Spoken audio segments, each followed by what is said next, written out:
Hi, everyone. I'm just bringing our guest speakers over, but thank you so much for coming and attending today. I'm just bringing our speakers on now. So, look, I'd like to thank everyone for taking the time to come and meet with us today. A lot of people that are very curious about learning about how to become a teacher on the international circuit. It's a subject that we've covered many times, but it becomes nonetheless interesting with so many educators interested in looking at going abroad. But joining me today, I have three guest panelists with us. All of them are very experienced heads of school that have got some amazing insights for us on how to get started as an international teacher. Just a word on how the format is going to work. Plenty of questions. If you do have questions that you would like to ask, please jump into the live chat. I'll be keeping an eye, if you see me looking down at my screen, I'll be keeping an eye out for those questions, and I'll be putting it forward to our panel as well.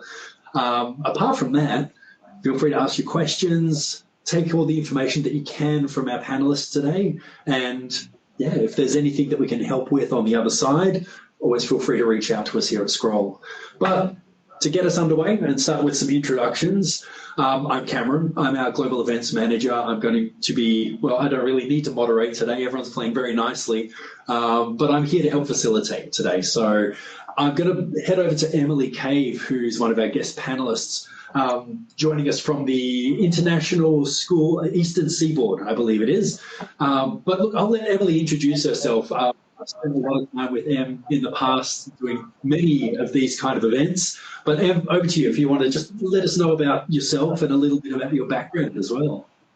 Great. Thanks, Cam. Well, hello to everybody who's joining us. And for those of you who know a bit about international education, I hope you get something from our talk. And for those of you who've just on an exploration visit, I'm sure you'll get a lot of good information. So take notes.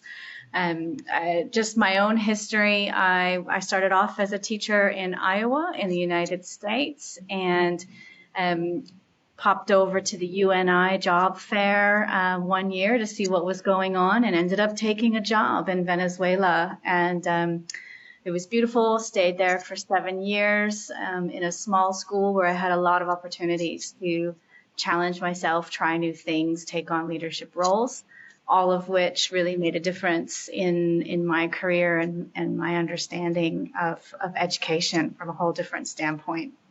I also, when I left Venezuela, I started up a school in Shenzhen, China. In 7 years, my career went from being a first grade teacher to a head of school. And that's I don't think I could have done that if I had stayed in the US. I spent 6 years in Shenzhen, and now I am in the eastern seaboard of Thailand, about an hour and a half south of Bangkok, loving every minute of it, and just learning a lot. I haven't stopped learning every step of the way. Thanks. Amazing. Thank you so much, Ellen. And again, it's fantastic to have you back for this event again this year. Heading over to Donald. Donald's been with Scroll for many a year, but look, instead of me rabbiting on about everything that he's done and how he's presented for international child safeguarding with us in the past as well, I'll let Donald talk a little bit about his position and his history as well. Again, I'm very happy to have a chance to chat with everybody, and I'd like to echo what Emily said. I'm sure you'll get a lot of good information today from everyone. Probably better from other people than me, but I'll try. I'll endeavor to give some good information. But it is, again, if you are an experienced teacher or someone who's just looking at, again, trying out this international education journey and the experience, I'm sure that we'll hopefully be able to give you some guidance on how to think about that as you go forward. Myself, I have been abroad for almost 30 years now. I started off as a young teacher in the States. Came over on a little bit different path. I came on a research fellowship. So I wasn't actually coming out to teach. I was actually coming out to do some other stuff. But they got me pushed into a school because I was looking at education issues anyway as part of my research. And then they kept me. And so I've been bopping around different cities in China for 30 years, but I've been very fortunate to be in a lot of the schools tied with universities as far north as Beijing, down in Shenzhen as well, where Emily has come from. but my career has basically been mainly in China, but looking at different types of schools, whether it's the full international school for expats, what we call in China the bilingual schools, which would also be for the Chinese nationals, as well as public schools. And so all three of these schools will have different ways of looking at international hires and how they can provide visas and the working conditions and expectations. So if you have any questions on just what it means to work for a full international school for expats, a local private school, or a public school in a country, hopefully I'll be able to give you some insight into that. That's amazing. Thank you so much, Donald. And again, really, really thankful to have you here today. Big thanks from us at Scroll, and also I'm sure from the audience here as well.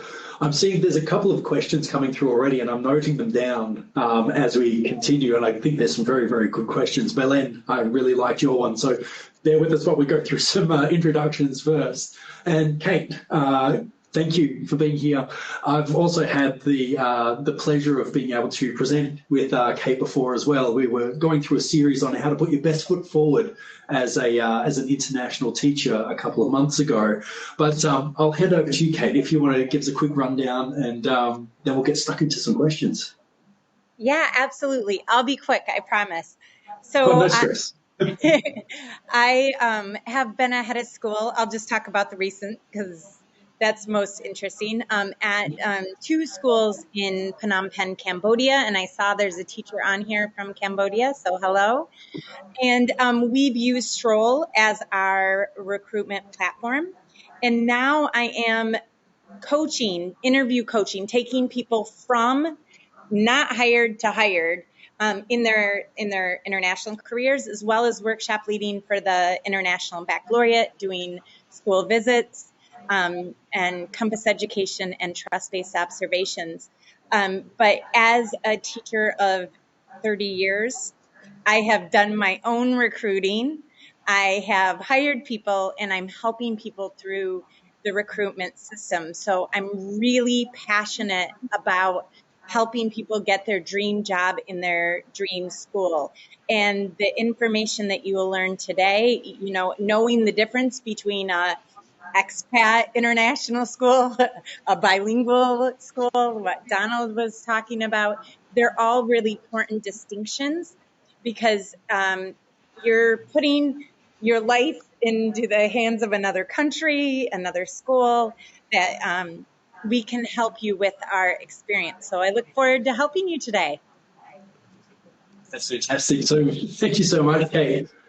And with the introductions out of the way, look, I do have a couple of opening questions for us, and I'm noting some of the things that have been asked in the chat, which I think are very pertinent. But one of the things that I'd love to start with would be, we've gone through the background, but even just to kind of jump into that distinction between bilingual and international school, just to help people get a baseline understanding of what we're looking at today. I can see Kate nodding profoundly. So would you like to kind of help us out with the definition there, Kate, or the differences between that are probably great for beginning international teachers to take note of? So I'll share my experience, because I think that the definition is culturally contextual, right? But here in Southeast Asia, where most of my experience lies, an international school draws from an international population and might have quotas for their student population. So in the town of Phnom Penh, the International School of Phnom Penh has a certain number of spots for each nationality, and that might be capped at like 25 or 30. The international school that I was head of, that was an international school, was owned by 4 international people that wanted to make a school for their children. The other school where I was a head of school was a bilingual school that was owned by a Cambodian, operated in a kind of nonprofit way, but the clientele were targeted as mid-level Cambodians. It also had an international population, because some people are paying for the tuition themselves. So people that are working maybe with an NGO or that are here with a government agency, that they're not with a corporation that is able to pay for their children's tuition, they might attend a mid-tier bilingual school. And what was the difference in the language teaching in the more expat international school? Language was offered as a subject, and in the bilingual school, the language of Cambodia is Khmer, and the school had the national Khmer system alongside an international system. So that's my experience. I'll turn it over to the others. Absolutely. Em, what do you think? Is there anything that you'd like to kind of add to that distinction between the two? Yeah, well, I think I would agree with Kate to start with just some of those basic categories of, whether or not there is the national curriculum that is sort of maybe possibly running in parallel and or a part of the full school day. So that national curriculum is a big piece. I think as well some of the admissions requirements would also be, and then country specific, you often have government regulations around what that means. So for example, in China, we definitely had rules that the government was deciding and actually still, I think, going through some of the process of deciding how they want to see that work, what kind of license a school has, and in because of that license, then what kind of student can apply and attend at that school. So, it will change by country, but there is also that idea of, identifying the international group, and, each school might identify that differently. And so from the standpoint of our audience, those would be great questions to ask when you're meeting with a school.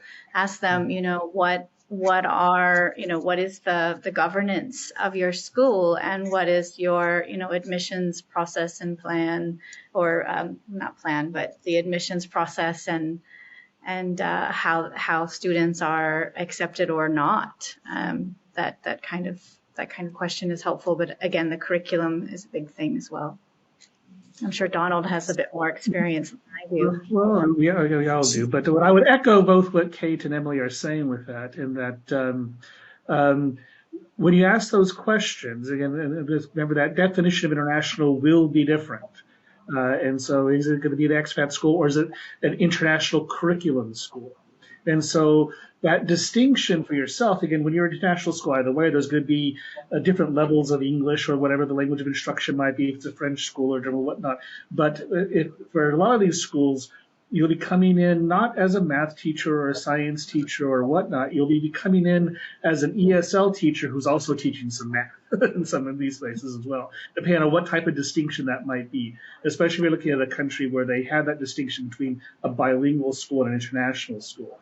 And so by asking those questions, as Emily was saying, about what type of admissions process do you have, which communities do you serve, what are those levels? Because if a lot of schools will just have that sign on the door, it says international, and you show up and you realize only 5% of them are native speakers of that international curriculum. And so 95% of them are second language speakers of it.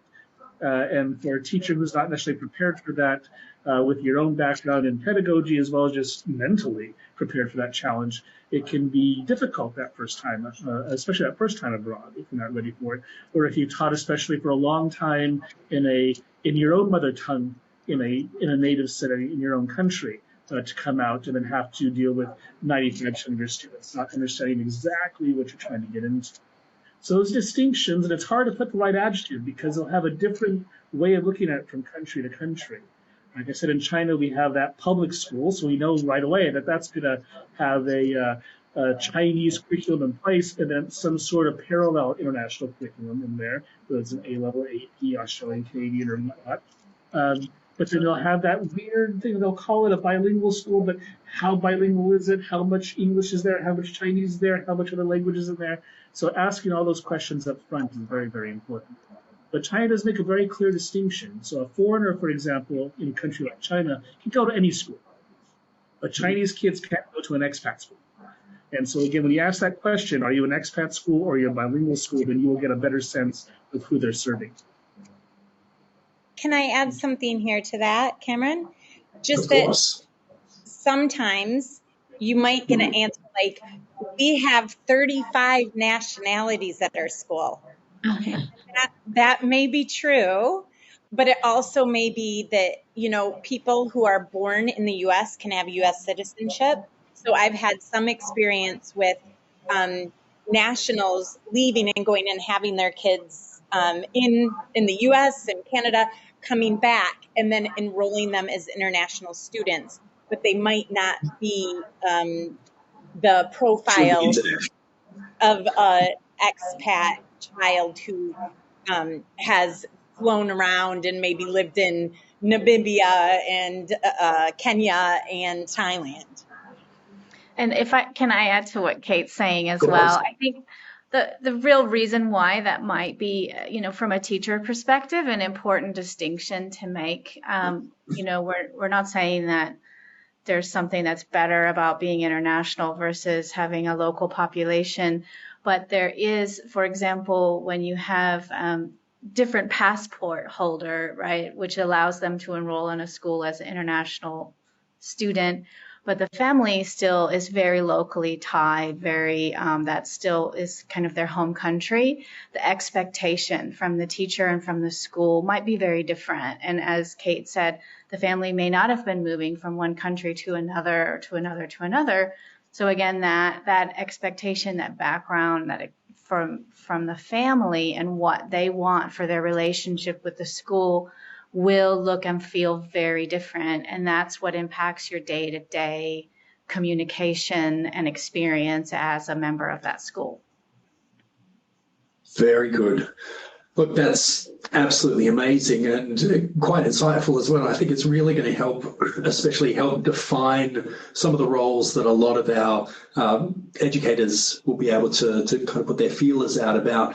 But what I'd really like to kind of move to a question, and it was quite well put by Valeria, and I think it segues quite nicely. And look, thank you so much to everyone that is posting up questions in chat. At these events, it tends to be quite quiet and not too many people will ask questions, but we've got a very curious audience today, which is fantastic. But what Valeria was asking, that I think this will segue into something else. She's an IB school graduate and would like to step on the path of international teaching. She's finished her bachelor's degree and is now working as a TA or teacher's assistant at an international Montessori school in Latvia. But I think that also can dovetail quite nicely as to what was it like for all of you getting started? How did you get started from an academic standpoint, from an experience standpoint? Like, this is great that so we've got someone who's on the path of doing their IB, they're doing all the right things in the right place, and they're getting experience as a teaching assistant at the same time. But Kate, I'll defer to you first, because you seem to be smiling a lot when this question comes up. What do you think? What kind of advice, or what was your experience like when you were coming into international teaching for the very first time? I love reminiscing about this story. So I was a Michigan State student, and during those years, this is a long time ago, Michigan State had an international career fair, and I was coming out of one of my PE classes was yoga, and I'm in all my yoga clothes, and I wandered into the student union, and I peeked my head into this international career fair, and I was like, I'm doing this. I'm doing this. And I looked around and I'm like, oh my God, there are countries that I've never heard of. Djibouti? I was like, where is that?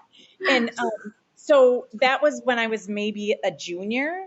So just like, first, what people need is just awareness that the international school, many people don't know. When I go home to the US and I say I'm in international education, many people think I'm teaching ESL to the national population, or I'm doing a charity, which So many people just don't know about the international schools. So everyone on this webinar is halfway there because at least they know, and they know of a recruiting company.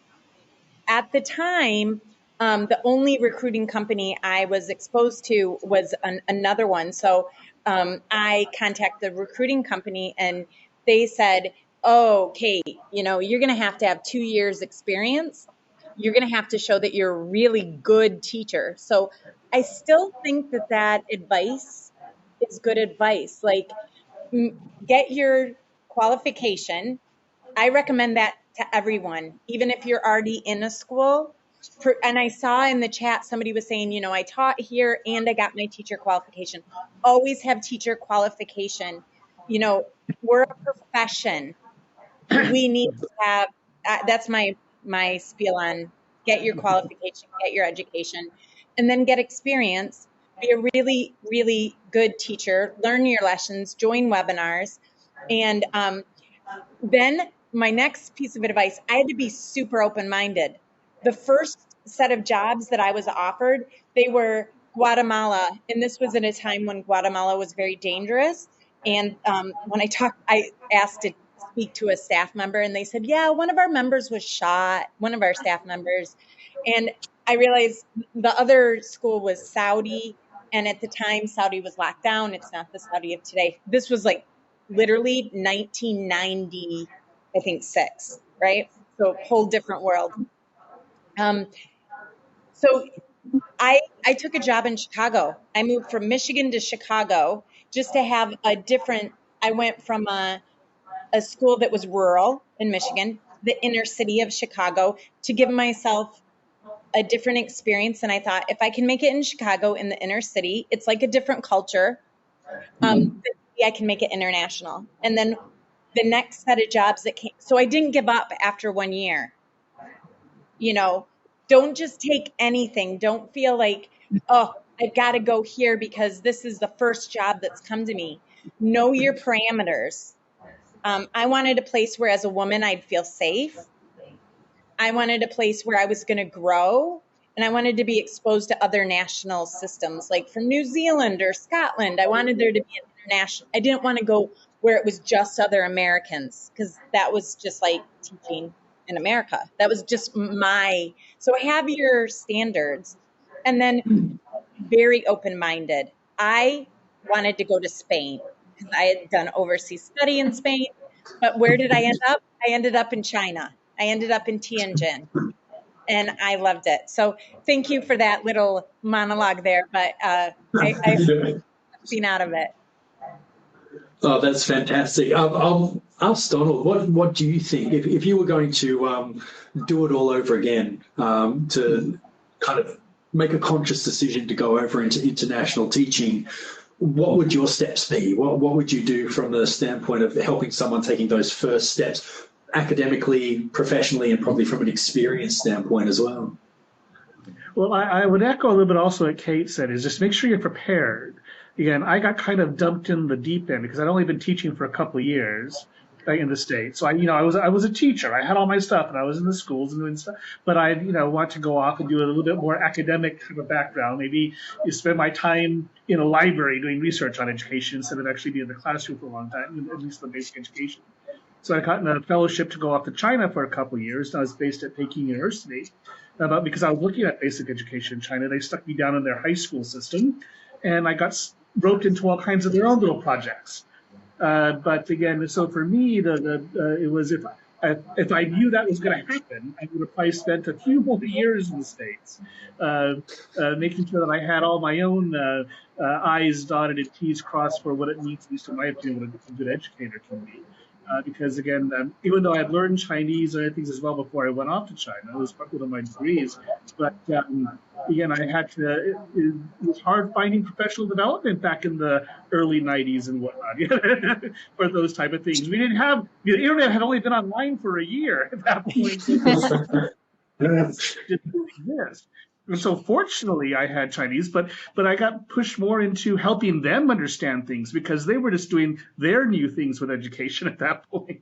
And so I got to helping them with their professional development when I needed it myself over the time.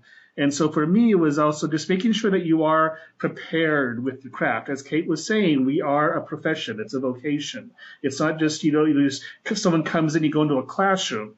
And so again, when I'm looking at resumes and whatnot, I'm going to be looking at it forensically. I'm going to make sure that you're going to be coming in and I'm going to be feeling good about the relationship my kid's going to have with you in the classroom and how you're going to be a good educator, not just a subject teacher, but also just an overall educator. And so when you do get abroad, it's also recognizing and remembering that depending on how good a program for professional development your own school has, you need to have that plan for yourself also. Different countries have different licensure issues. If you're coming from the United States and you want to keep that United States license, you better have a plan to make sure you gain those credits and whatnot, talking to your different states. Or you just go get your IPDC or IQTS from England or whatnot, and that might be a lifetime licensure for some folks. But that you are looking at professional development options to have in your back pocket. Because again, we can't stay static. We can't go by inertia ourselves as educators. And it can be difficult to find those resources. So I know at my school, we do a lot of work trying to bring in resources from around the globe for our teachers because there are lots of professional development opportunities in Beijing, but they're all in Chinese. So again, we have to make sure that you yourself as an international educator are still practicing the craft yourself and improving the craft yourself. And if I was talking to my mid-20s me a little bit, I would have said maybe wait a couple more years, just have a little bit more behind my belt at this point, so I could be more confident what I was doing. I was very fortunate that I had a lot of supportive people who got me some more things going along the way, and so at least it's made me, I think, a little bit more empathetic and helpful for my own faculty that they don't have to go through the same pains that I did in my early part of my career.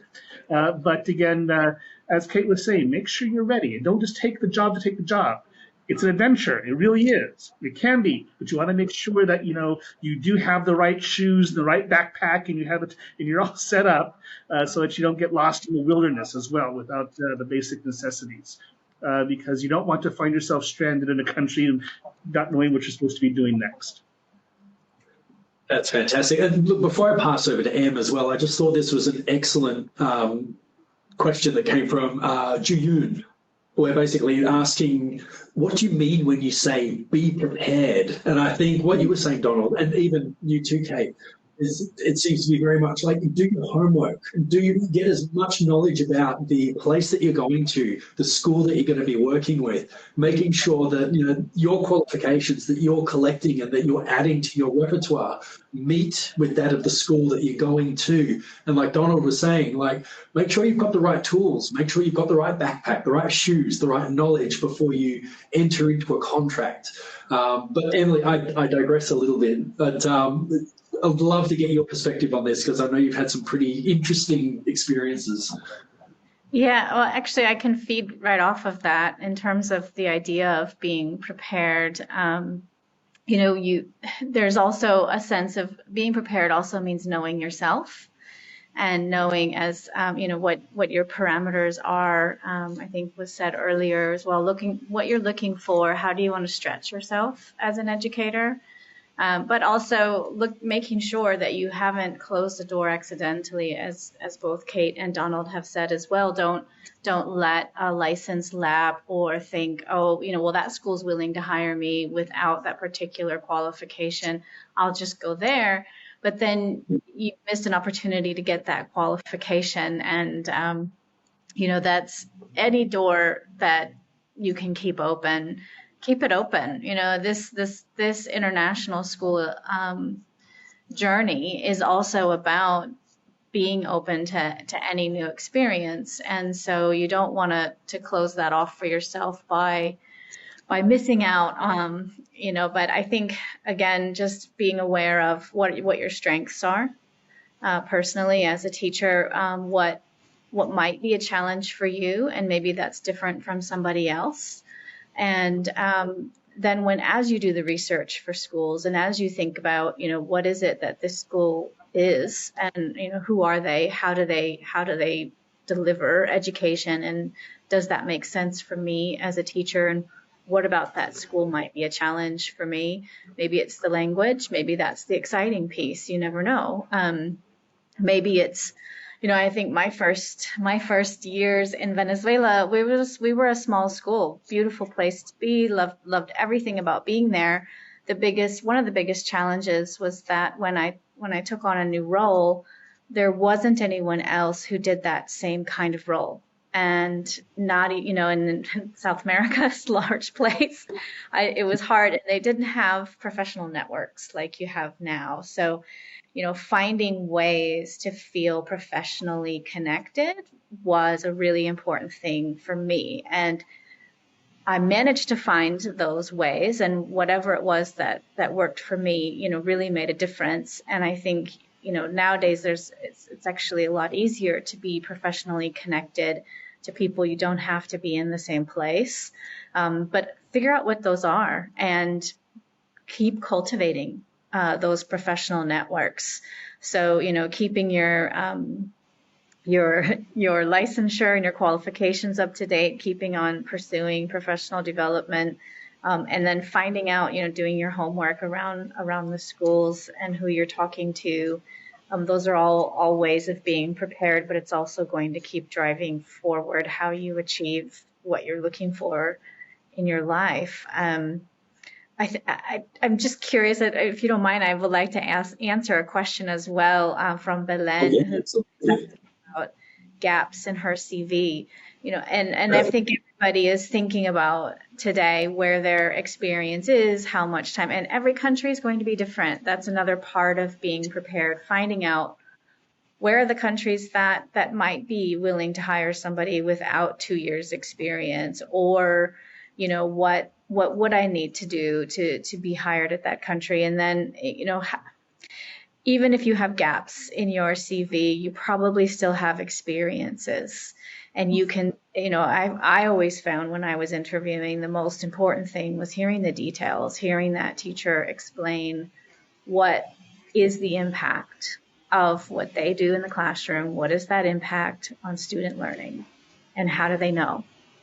So, you may only have a few experiences to draw from as you talk about that, and you may have gaps or, only a year of time. But what did you do with that time that you did have? And how do you describe that to that prospective employer? That's amazing. I think that just really... actually do that. Just real quick on what Emily said, I'm sorry to just jump in, is that, again, the same thing with the gaps is, again, not to be afraid of the gaps. Definitely we're going to want to hear about that experience, what Emily just said as well. I want to know what you can do with my kids in the classroom. But remember, we're hiring from an international community, and so we're not just looking, we're looking for diversity of experience as well, and what you can actually bring to the community. So sometimes those stories from the gaps can be the tipping point for getting a job offer.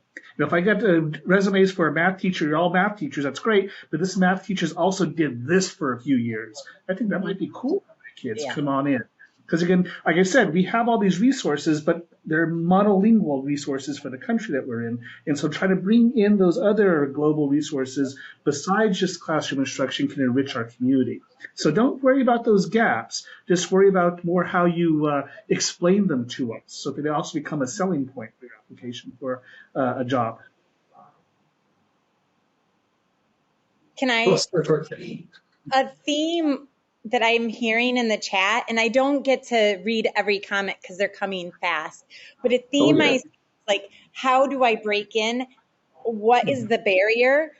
What I want to try to help each individual change is their mindset, because it's all about what Donald just inspired me with his thinking, but it's all about good fit. We as the principals, we can't always hire all the most qualified candidates. It might be that the budget just doesn't allow us to have that many people with 30 years experience on the payroll. So you absolutely have an opportunity here. So I think you have to be very open-minded and value yourself and what you hold as your experience, and not be deterred by any rejections.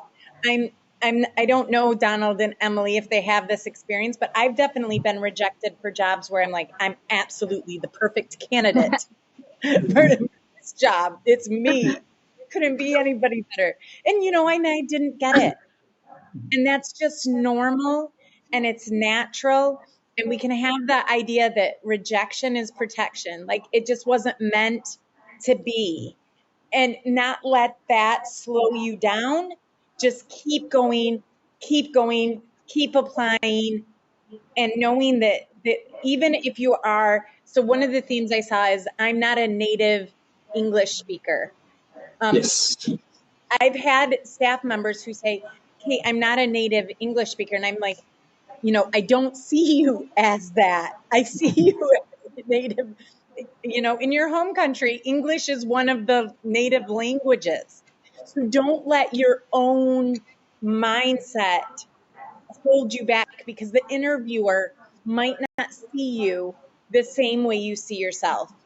I might be looking for a teacher that is new, it has less experience because I've got more experienced people in my puzzle. I might be looking for somebody who is the same nationality as some of my students. Like someone, like in one of my schools, there was a large Korean contingent. Having somebody who also speaks Korean, fantastic. We had an ESL teacher who was Japanese. And that was fantastic for when I was taking Japanese people around. She also did admissions. So don't let your own mindset hold you back. And I'll add to that as well. And if you do get that sad, scroll lets you have that very quick push the button, and unfortunately we cannot further consider. And sometimes I'll put some other notes, maybe some advice about why. But again, you don't know what we're thinking. Also, as Kate was saying, what our budget is, what type of person might fit a certain position. But also, don't be afraid to send a message over if you scroll either. To us directly, and just ask. We're educators, so we'll want to help, hopefully, educate you as well a little bit on what we're thinking. I won't go too much into an HR issue sometimes about what we're thinking about, but I might have at least a little bit of advice to let you know some of the reasoning behind why. Because I also think of interviews as a learning experience for the interviewee sometimes as well. So that and maybe help them for a different interview. And I keep all resumes, so if you applied for a job at my school, we keep them, and then so that we know that you've expressed interest with us. So you didn't fit us right now, but I might reach out to you in a year or so, because I know you've expressed interest before, if a certain position comes or for whatnot. So again, try to keep that positive attitude. It's hard, I know. It's a big world, and we have different limitations for different programs. But again, we are looking for educators, and there's a broad definition of what that can be. And so don't let those reject letters keep you down too much. But keep staying in the games, keep getting out there and getting yourself out there, and be aggressive with it. Don't send them out there. Click on the apply. Don't wait for me to look at your resume and send you a request to interview. As well. Check things out. Yep. It's quite an interesting point with a lot of schools as well, is that the international community is not that large a community. We might be all around the world, but the number of international schools isn't vast and infinite. So taking those opportunities to see an application as just another stepping stone of building your network of other like-minded professionals, it's a great way to look at your rejection. It's like, well, I got to know Donald a little bit more, or I got to have a conversation with Emily. So next time we come around, do you remember me, Em? Oh, yeah, I remember you from the last time we met. Fantastic way to take some stepping stones. But I'm sorry, Em, I think you were about to contribute something else.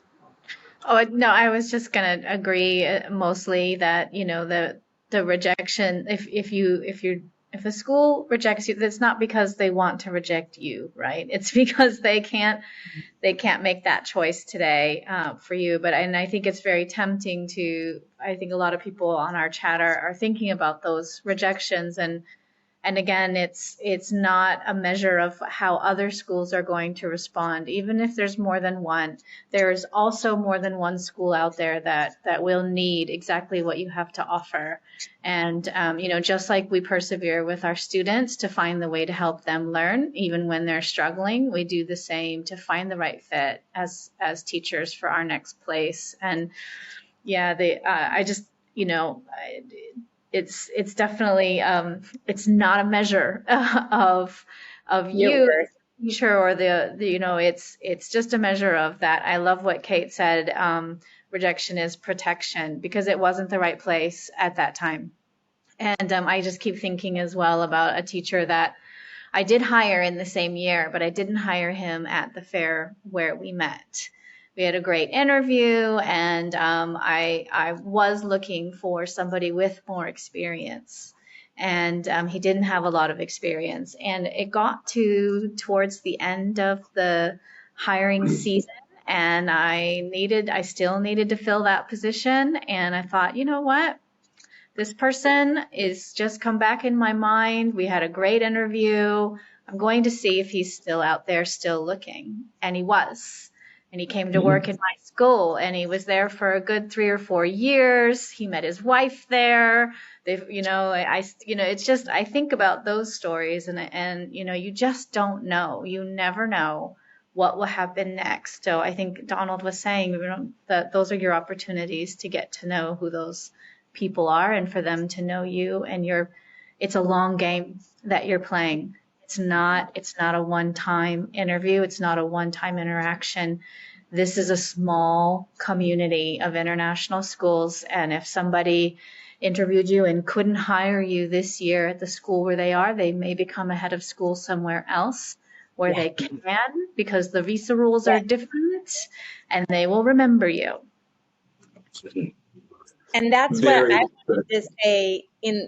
Some people were saying they keep getting rejected because they're not a native speaker. So they were commenting and what Emily said is right. Sometimes we, as hire people, I have really wanted to hire people that have not been approved by my board of directors.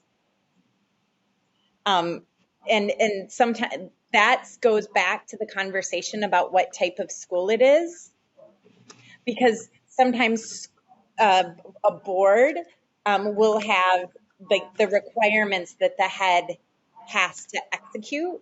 And so it isn't about the person. And Emily's exactly right. If you might keep in touch with that person who interviewed you, and they might go to another school where they don't have those limitations. And as well, sometimes not just the board, sometimes it's the country. Because I saw some people asking in China specifically. And China, I can hire you if you are not from a native English speaker, or a country that is national language is not English, but I can't hire you for the subject that is English. I can hire you for math, I can hire you for science, but I can't hire you for language arts, I can't hire you for ESL. They won't give you a work visa. That has to be coming from a country that is English to teach English. And that also means that primary can be difficult if it's a school that's a primary generalist position, because you're also teaching social studies in English, and they consider that an English subject. Or if it's a bilingual school where English is ESL, then that limitation might be from a government policy, not from my policy, for example. And so sometimes I've actually recommended a teacher to apply for a different position because I really like them and I want to use them, but apply for this position because I can't use you for this one. The government won't give you a visa. So pay attention to what the visa guidelines are. I know someone asked about ageism also. Sometimes I can't hire you because you're going to be 60 soon. And unfortunately, China has an age limit on work visas. So you can be great, full career. You can have, the best credentials that parents in Asia will love because you'll have, an Ivy League or Oxbridge background, but you're 60 and I can't hire you to teach history and whatnot because China has an age limit for visas as well. So again, pay attention. Sometimes not just the board, sometimes actually the country. So look at what the country restrictions are for things. The countries require master's degrees for teachers to work in schools. So just look at what that actual requirement is before. Again, sometimes we just can't hire you. We really, really love you. That's right, and it's part of that preparedness, making sure that you're aware of all of the elements for the particular areas and particular curriculums that you're looking at for getting started in.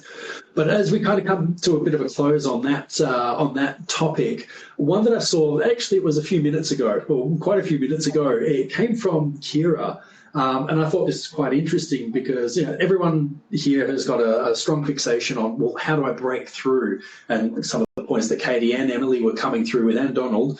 What happens when you do come on through? And she was saying, Kira was saying that she was having a question about how can we handle the different cultural backgrounds when dealing with different nationalities in international schools.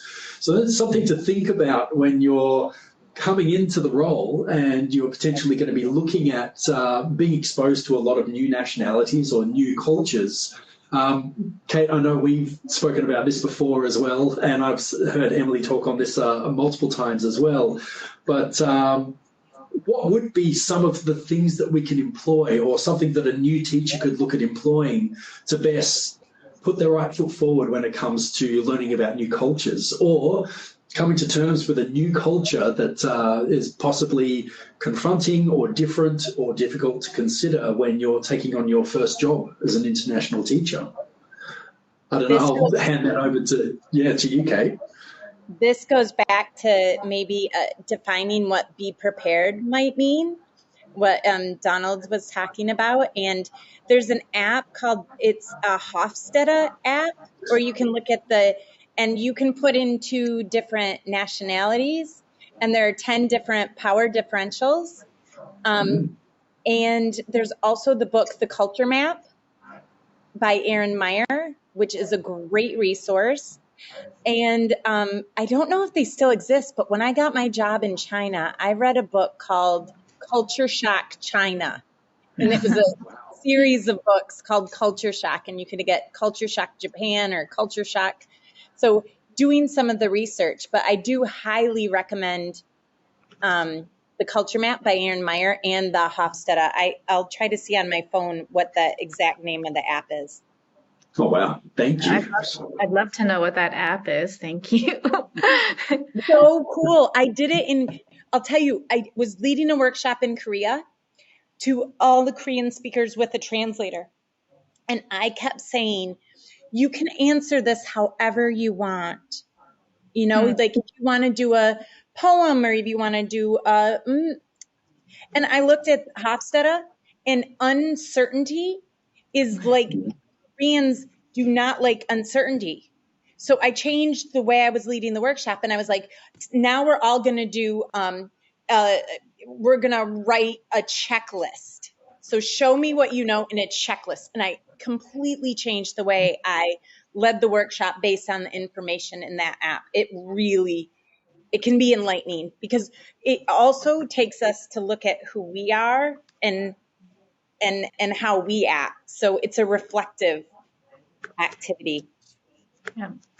I think that's one of the things about being in a new culture, is you think that you've done something that's really helpful, and it turns out that one thing that you're so proud of actually undermined the situation or did not help in any way. And so just, being kind of clued in or aware of some of those things. And if you don't have a resource, sometimes a person, and nobody is going to think you're crazy for asking questions, right? So of your local counterparts, to say, if I were to phrase what I want to say like this, how would that come across, or how would that translate for you? Just knowing or thinking through some of those things. And I think one way to help you approach all of that, because it's hard to remember everything, right? But it's easy to be curious. So just be curious and ask questions and approach any new situation. What was it? What was the? Oh, sorry. I didn't want to interrupt you. Hofstede's Insights. How do you spell Hofstede? Could you put it in the chat? Someone put it in there. See. Amy put it in the chat group. Under Wikipedia link. Oh, great. Yuna's got us covered. What's said before. If you haven't noticed, I'm very distractible, so I have to be open and transparent about that with people. Right, very curious. Yeah, but being curious, I think, if you watch your students who learn language the fastest in your classroom, they're asking more questions, and they're curious. Why did you say it like that? What does that word mean? And just the more you can approach, even in an interview situation, be curious. And something happens, I don't know if it's chemically or not in your brain, but when you have a curious mind, you're able to take in more information and sort it and not judge it too soon. And that's sometimes what happens when we, I love the story of having a plan for a PD session, and you made that plan, and if you're like any teacher, you plan like crazy, and then you want to see that work, and you're proud of what you did, but you also have to be ready to adjust. So I think that's my best, most simplest advice for the multicultural situations. Amazing. And Donald, absolutely open to your feedback on that one. Again, what everybody else is saying is great, and then definitely agree. And I hope all our attendees are taking it in. But the main thing is to always remember is that you need to deal with ambiguity well. So again, I think they both were saying so that there will be things that are just not going to translate yourself. Everybody's speaking English maybe at that institution, but there's going to be different cultural knowledge behind them of what a word might mean. So I know with my new faculty every year when I do their orientation, I just go through a few words that everybody that translate directly to the same meaning. But if you take the etymology from every culture, you realize that their idea of that concept is very different. So even when you're speaking the same language, people are always bringing a different type of knowledge to it, a different experience to it. And so that you have to deal with that ambiguity. And you have to be someone who's also willing to not jump to conclusions sometimes. That we're all educators, we're all in schools. Nobody wants to be difficult or wants to be contentious with you. They want to work well for the students and everybody in the community, but they might say something that comes off to you. that just comes out to be that you think, why would you say it that way? Or why would you say this to me? Or why would you be so direct? But some of it might not be intentional. It just might be, again, a cross-cultural understanding issue. And so coming in with that patience, being able well to deal with ambiguity, remembering that you have left your native country to work in a different country, and that means that you're going to have to be accepting of things that are a little bit different. You're not the guest. That actually, you've signed a contract to work there willingly to leave your country to work there. And so that you take on that responsibility of being understanding and dealing with ambiguity and being yourself someone who is willing to work in a multicultural setting and be a cross-cultural communicator. And if you can keep at least that type of mindset with you, you'll be able to deal with these micro little problems that arise on a day-to-day basis when you're trying to adapt to a different culture. Otherwise, you'll be stuck in a cycle of culture shock, and you might be running back home and you'll be telling everybody how horrible it is to work abroad. But again, you have to remember that you are willingly choosing to leave your home country to work in a different culture. And even if you're working in an international school that says it's still your culture, you're surrounded by everything else. And you don't know what the student body is being built up for. You know what the government regulations are going to come in. You will have colleagues that come from every continent, like my school does, for Antarctica. And that's going to bring up a lot of, that ambiguity on a day-to-day basis. But remember, we're all there for the same gig. We're all there for children. We're all there for education. We're all trying to get them to develop to be these wonderful adults as they spend their time with us. And if you keep that at the forefront, you'll be able to work through some of those small issues that might arise on a daily basis. Absolutely awesome. Oh, and I can see that you're smiling. I think you've probably picked something up in the chat. Oh, no, sorry, I didn't. I'm smiling because I was curious what you were going to say, Cam. Sorry.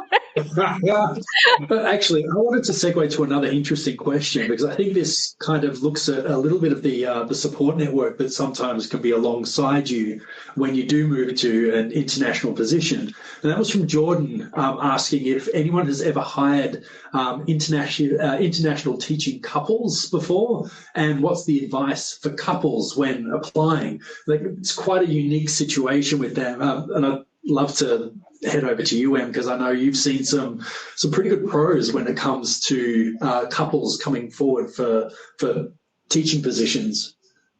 Yeah, it's actually very common in international schools. A lot of schools really actually seek out teaching couples because they're good value for a lot of reasons. One of the biggest being that it tend to be more stable. That at least for myself and a lot of international schools, you want people who are ready to come and stay at your school and really be part of the community and join that community in multiple ways. And often you find that teaching couples will do that.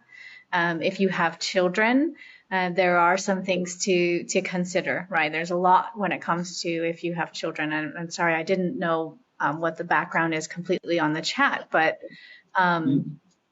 some schools will have the tuition available for one or two or more children. So it depends. So, it's important to find out what that is. My school is very small and we like having more kids, and we say, if you've got kids, that's great. Come on. We want you here. So that's lovely. But sometimes what you have to do, I know with teaching couples, you have to, maybe one of you has an opportunity that is more in line with exactly what your job that you're looking for is, and the other might need to be a bit more flexible. But a lot of that is, that's a plan together that you might make. Sometimes there's a job that is just a really great opportunity and a school where you want your kids to be, and you can talk with the school about your teaching partner who, is maybe they don't have a position that year, but if you talk together with the school, they might say, oh, here are some ways that our school is growing. These are some opportunities we think may come along. But I would always ask, can my partner interview with you? Are there any possibilities?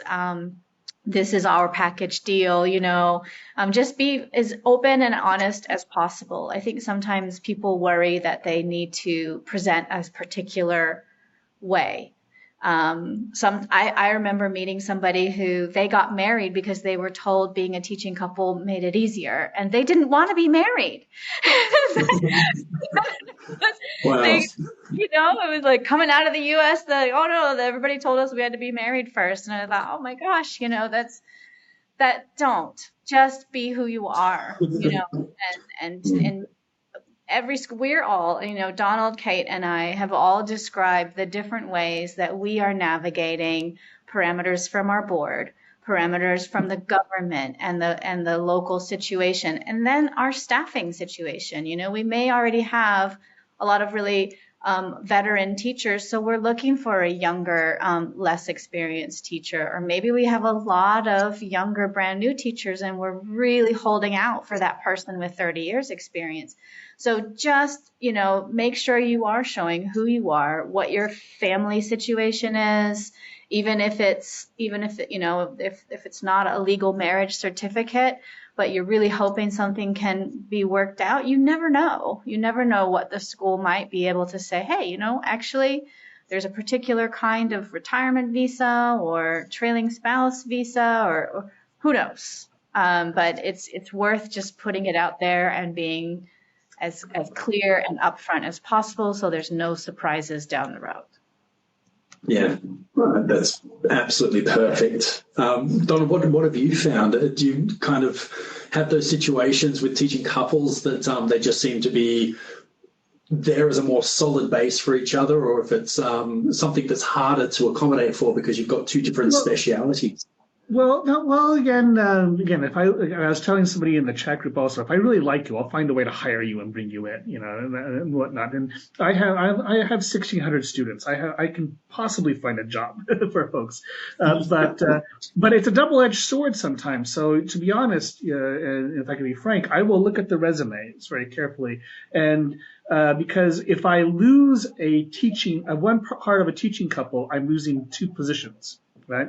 And so I'm going to be looking for that stability within in the background as well. And so that, and so I know that you've worked for a certain amount of years here and a certain amount of years there, but not just one year contracts, those type of things. Because again, I'm going to be hedging my bets on whether or not I'm going to have to fill 2 positions in a year or just 1 position in a year, just in case, right? Depending on how people move around. But in general, teaching couples, and especially those with kids, because I have a kindergarten, primary school to high school, is that, again, just looking at my own data, parents don't tend to want to change midstream in the children's education as well. So that I hire somebody whose kid is in grade 2, or I'm thinking I maybe have them until grade 5, the end of grade 5, with the same in middle school and high school. So sometimes kids can be a plus as well in that sense. But again, because we have tuition remission, 5 kids is going to be a big dent in my income. So there's all kinds of things that go in there. But for example, I have more than 80 faculty kids out of my 1,600 kids at the moment, and it does do a lot for the sense of building community. It does a lot for building a sense of responsibility within that community. We're teaching our own children as well. And then it puts in that extra just stability for parents who don't want to, will leave midstream for other issues.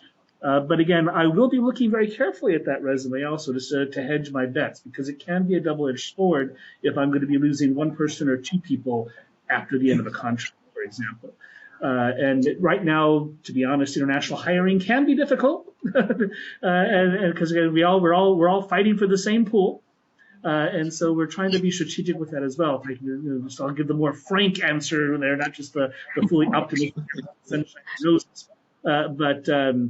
But again, we do like to bring in couples with children. I will admit my school specifically likes to do that because it just adds a lot to our community either way. Even if you're just here for a couple of years, it does add a lot.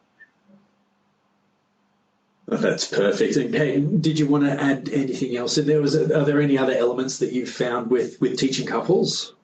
I'd like to take this from another perspective, as I have previously done 2 recruiting cycles as a teaching couple. I'm no longer part of a teaching couple, but I was. And we put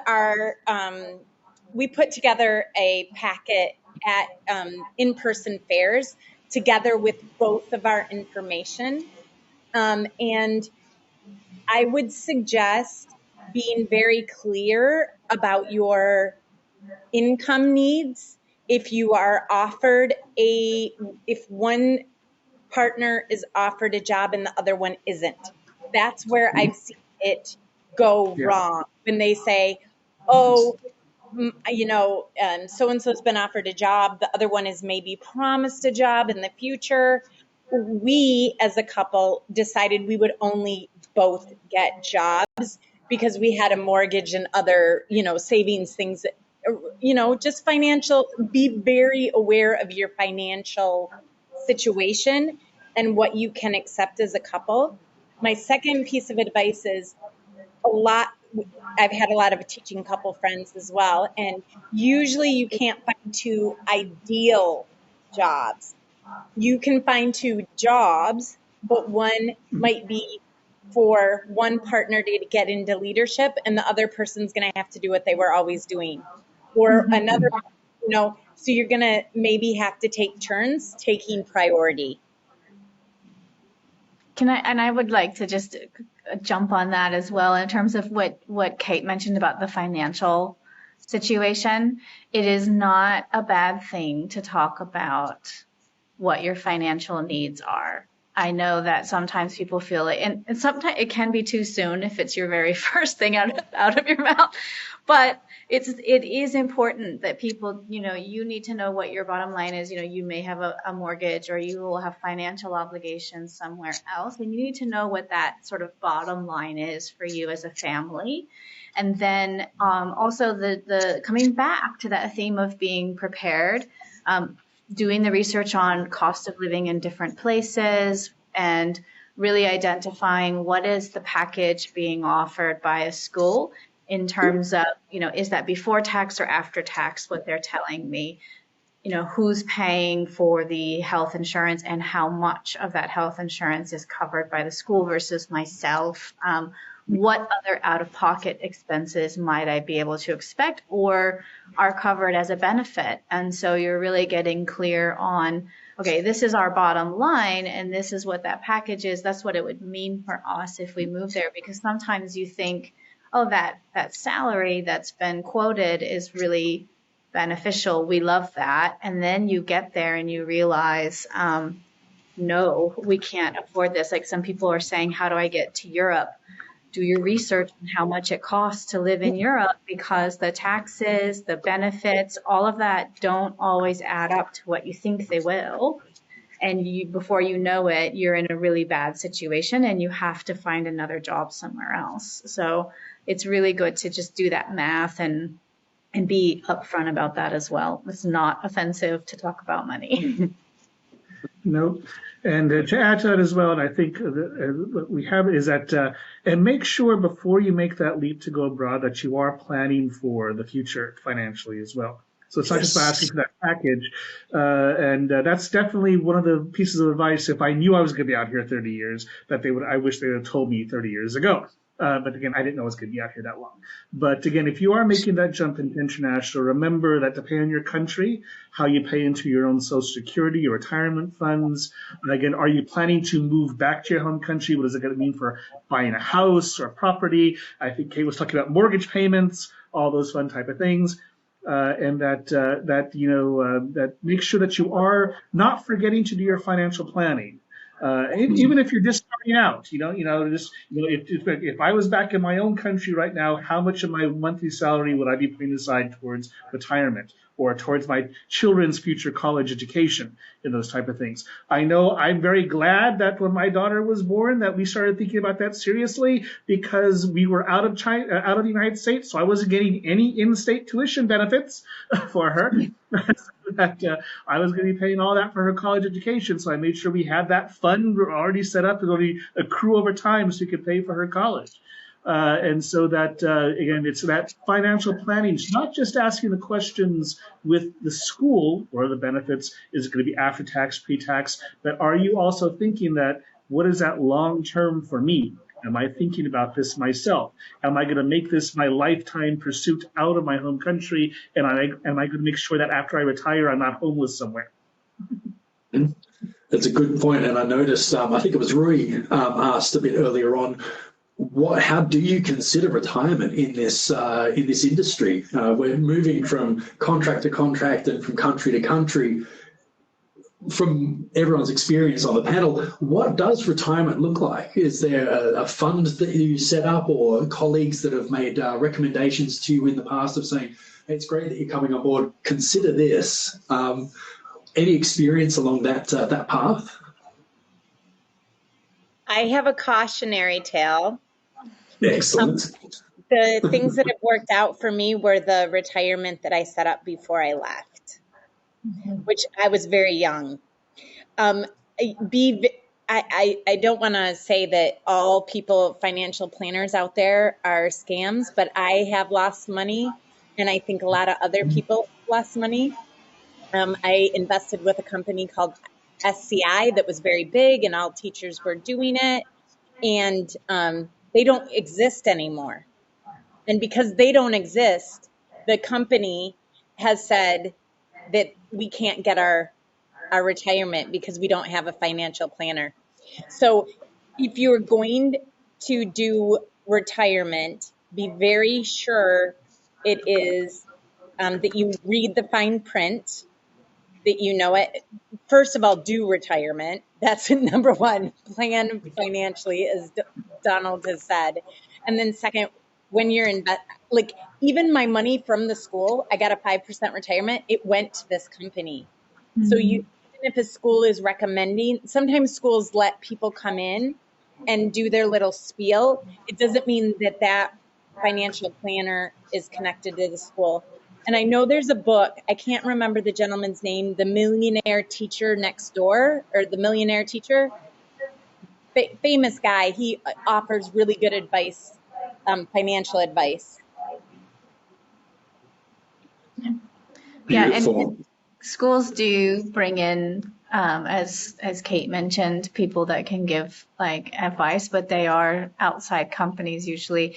And often schools will have incentives, right? Because we want people to be planning for their retirement. And there's usually, even in the most of the school packages, there'll be a percentage that you get each year that is intended for retirement, but is often paid to you in cash. And it's very tempted to just have a rock star summer and use that cash, pay down debts, pay down credit card debts with that. That's fine. You're still getting yourself set up, but do have something in place for your retirement, and be careful about what the tax laws are for your country. There's usually amounts that you're allowed to, depending on the types of accounts that you set up and what your country's laws are.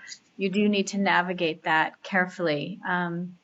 So find out who the reputable people are in your home country that you can rely on to help guide you with tax law and all of that around retirement planning, and don't not do it. I can't tell you how many conversations I've had with people and teachers who are the same age as me that are just thinking about what to do for retirement, and now that means that they don't get to stop working when they should, and that's this is a well paid.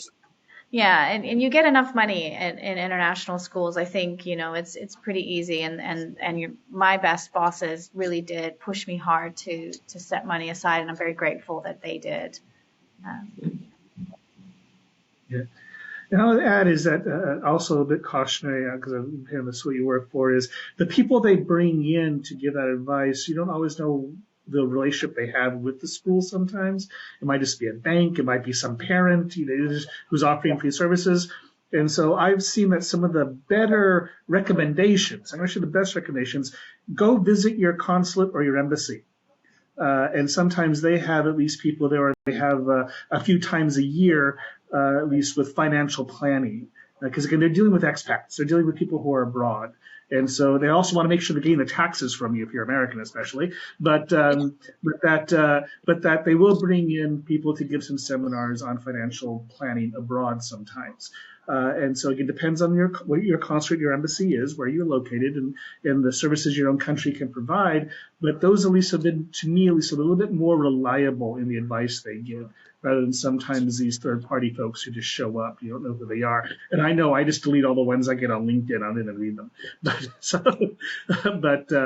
But again, yes, I've had that tough conversation as well with folks who are getting near the visa cap for China, and because they could keep working till they're 70, 75 out this way or whatnot, and because where they are, the cost might be okay, because the international programs here tend to take care of you very well. But again, I can't always keep you that long. China can't keep you that long. You got to be squirreling money away and get those other things in place. I've had a couple of folks who weren't prepared for it, and we just try to find friends we know in other countries that can still take them past 60, for example. So to help them out a bit. But do not forget the financials, and especially if you're bringing kids with you also. Don't forget their college and country that they're going to, and those type of things, and be aware of what that means for them. Especially again, if you're American and you're dealing with American tuition. If you're European, well, God bless. Much cheaper. Oh, amazing. Look, as we're coming towards the last 15 minutes of our webinar today, one of the things that I'd really love to put forward to everyone on the panel, it was actually Zina that put forward this question, and I think it segues again into something quite useful. She was asking, what does the hiring timeline at an international school look like? When should I start applying? How long should I be searching for? And basically how to best manage their contract. But also, I think to add on to the end of that as well is, what does the recruitment journey look like for an international school, or for your particular instances?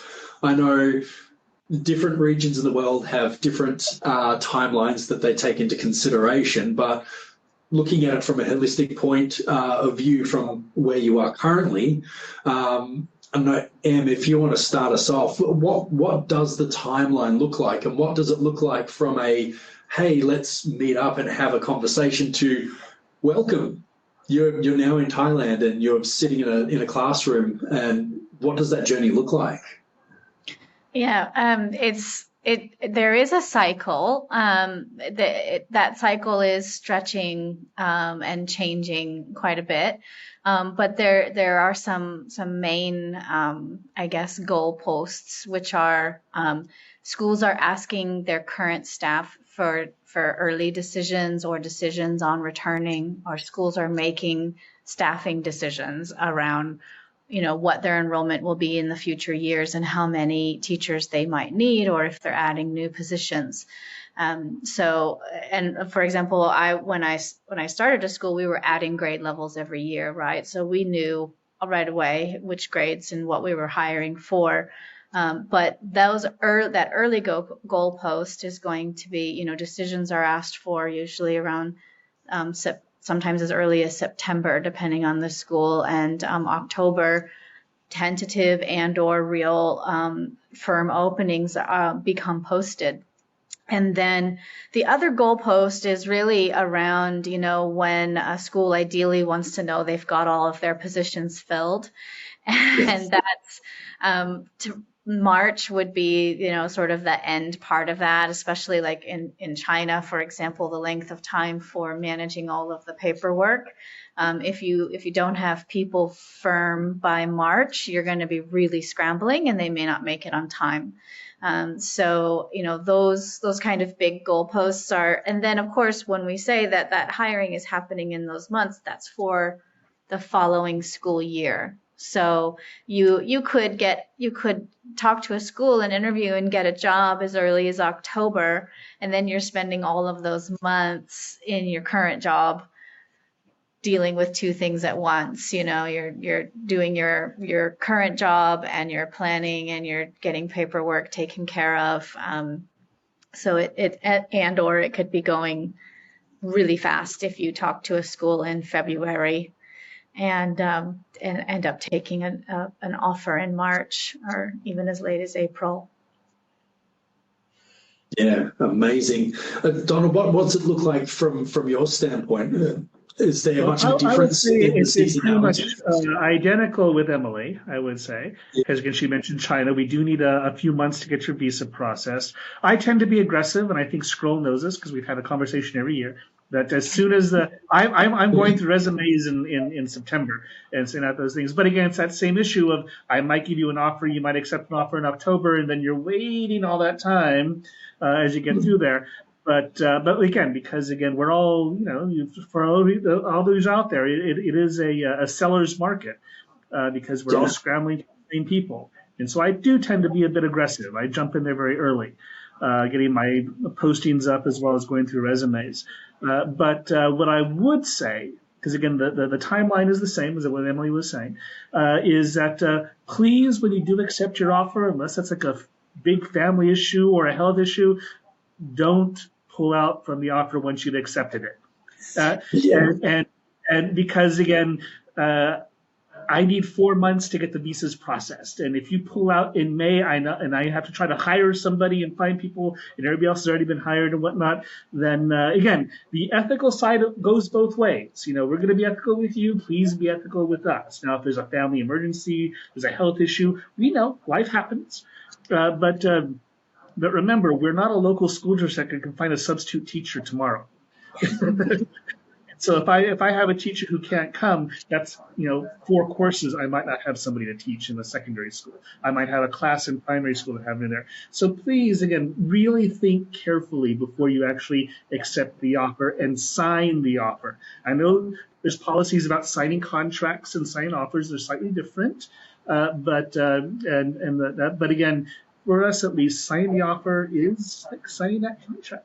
And we would like, and it goes both ways with this. And so again, please think very, very carefully, and don't just take an offer for your safety net, your backup safety school like in college admissions, until you find a better offer someplace else. So Yeah. those type of, if you feel it, don't keep shopping around.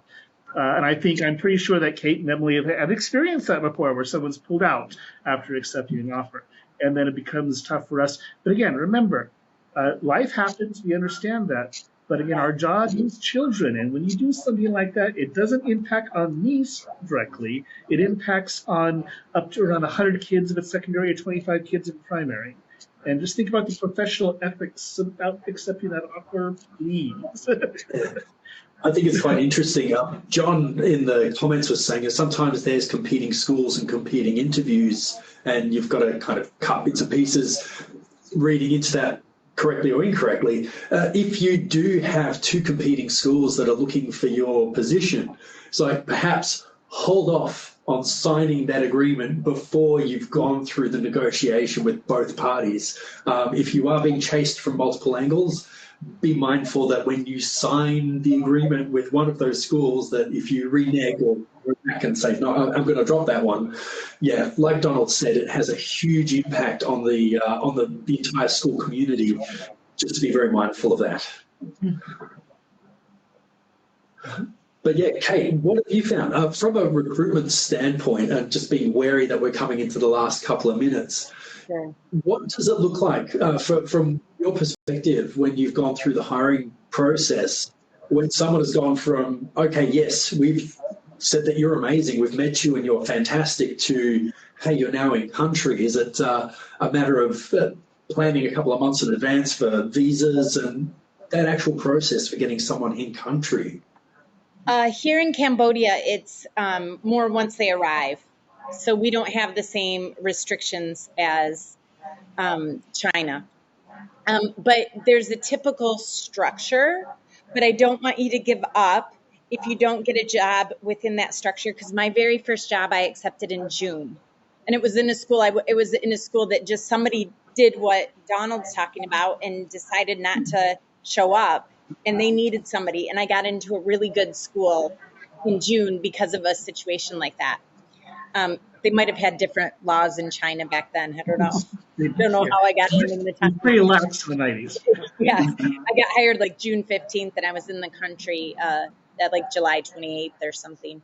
But typically, schools, the teachers that are there have to say whether they're coming back in between October and December. It keeps seemingly getting pushed up.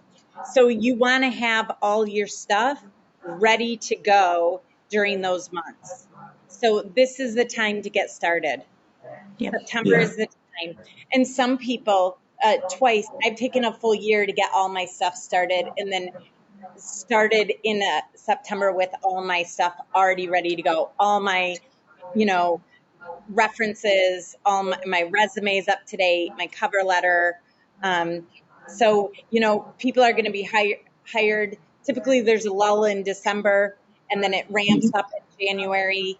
So you can get your job October, November, or January, February, March. But if you're outside that window, you can still get a job at a good school. You can. And sometimes new positions open up all the time, right? I mean, where I am now in Thailand, we posted new positions we weren't expecting to have just because we had a bunch of new enrollments. And so we posted it in, I think, July, right? Yeah. And so keep your eyes peeled. But along the lines, though, of that I guess, ethics, if you are in a job that you've already said to your employer, I'm staying for another year, and then you see a job opening come up that's late and exciting, don't strand your current employer to take another job. Do what Kate described and get all of your things ready and put your resume out there at the right time. I do not hire anybody who hasn't told their employer they are looking for another job and that they are planning to go. If I find out that I have accidentally pulled you from another school and I would never encourage a teacher to abandon their current post. What I do want to know is that you have decided you're ready to go, and you have found a way to make yourself very valuable to that school to the very last day you're working there. And that's important too. That's what on the standard questions we would first ask, are you currently employed? What is your engagement with your employer now? Yeah, agree with that 100%. And as a principal, I think maybe had a school at the time, people, when they're applying to other schools within a city, I would get a call from another school saying, oh, teacher ABC has applied to our school. Did you know they were leaving? And I'm like, no. And then I go to the teacher and I say, you have to tell, it's not me personally, Kate, but tell your employer that you're looking, because I was caught off guard and I couldn't say what an amazing teacher you were, because once they found out I didn't know, they didn't want to know anything more about you. That's right. Yeah. And you never know who we know, because as Kate was saying, I might know that principal, and what, even back in the States, I'll get a resume from, I know the principal at that school in the States. You don't know if I know him in the States either, and they don't know you're leaving. And it's kind of, embarrassing as well to do that. So just make sure that you're being good to your former school as well. We want to welcome you, want you to do great things with us, but remember to be good to your other schools. Exactly, because it's again, like we were saying, it is a tight-knit community. Yes, it's all over the world, but everyone does know everyone. So making sure that we're keeping to our ethics, keeping professional and not leaving schools in the lurch, or as we're fundamentally seeing at the end of the day, we want teachers in front of these kids at these schools. And if people are disappearing halfway through, then that makes it very, very difficult to continue on. I know someone did ask as well, if you are going to break a contract or you are going to leave in the middle of the schooling year, and it's a legitimate reason, what is a potentially successful way of going about that? I can take this one. I know if the school has a school counselor, talk to the school counselor. There have been some amazing situations that I know of where school counselors have been amazing in negotiating. Also, find out the laws of the country you're in, because schools aren't like, we have a contract that says whatever the school's name on it, but it's bound by the labor laws of the country. So you need to get some advice about how to break a contract or how to resign within those laws. So that's my advice. Talk to the counselor and find out the laws of the country you're in. Yep. And I think what Kate's saying too is just along the lines of course, there are times when someone might resign, and there are ways to go about doing that and how you communicate with your employer or the people in your workplace. That go through a process. Yeah. Yeah. Like I said, life happens. We know that, and so also communicate. Don't wait until the weekend and disappear on us. Just come and talk to us. We know life happens, but again, yes, pay attention to laws of the country, because again, I'll speak for China. If you break a contract in China, make sure you're never coming back, because the China law will ban you from getting a work visa in the future, and some people were surprised about that sometimes when they come and whatnot. And they'll do an interview with us and the resumes, and then we'll send some paperwork over to the government and say, nope, we're not giving this person a visa. They broke a contract 5 years ago. And they'll keep it in there. So make sure you're very clear on the labor laws in the country to protect yourself in the future for employment, as well as depending on what that relationship with your former school actually is. Fantastic. Well, look, we're coming towards the end of our allotted time for today. I feel like we've been talking for about 5 minutes, and we could probably continue going for days on end.